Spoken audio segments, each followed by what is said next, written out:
इस वीडियो में बात करेंगे फाइनाइट वर्ब के बारे में। एक इंटरेस्टिंग सा इजी सा कंसेप्ट है, तो चलिए स्टार्ट करते हैं अपनी video. A finite verb has a subject and shows tense.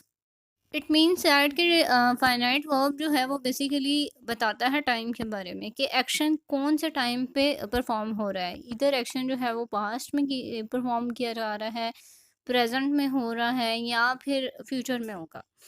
तो ये जो वर्ब यूज़ किया जा रहा है ना, उसकी फॉर्म ही आपको बता दे कि type of the action is happening. Example है हमारे सामने interesting see, the thief escaped again. अब देखिए, द थीफ जो है वो तो सब्जेक्ट है। एस्केप जो है, ये ईडी इसके साथ यूज़ हुआ है, तो इट मीन्स दैट कि ये बात की जा रही है पास्ट के बारे में, यानी ये पास्ट टेंस जो है वो यूज्ड हुआ है। तो टेंस जो है यहाँ पे टाइम शो कर रहा है, यानी कि जो एक्शन परफॉर्म किया गया वो पास्ट का एक्शन था।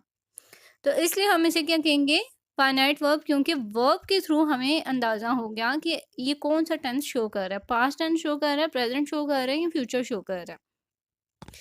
नेक्स्ट है हमारे पास एग्जांपल, सारा इज क्राइंग विद जॉय। तो यहाँ पे इस जो है इट मीन्स दैट कि ये प्रेजेंट टेंस की बात की जा रही है कि एक्शन जो है वो पास्ट में नहीं किया गया बल्कि प्रेजेंट में हो रहा है। क्राइंग यानी कि वो सारा जो है वो खुशी से रो रही है, इट मीन्स दैट कि प्रेजेंट का एक्शन है। तो यहाँ पे भी इसने क्या किया, इस एक वर्ब है, फाइनाइट वर्ब है, जिसने हमें टाइम के बारे में बता दिया। तो इजी सा इंटरेस्टिंग सा कंसेप्ट था। आई होप कि आपको क्लियर हो गया होगा। अब इससे रिगार्डिंग आपको कोई क्वेश्चन है, आप कुछ भी शेयर करना चाहते हैं, मुझे कमेंट सेक्शन में बताएं। अपना और अपने प्यारों का बहुत सा ख्याल रखिएगा। मिलते हैं नेक्स्ट वीडियो में।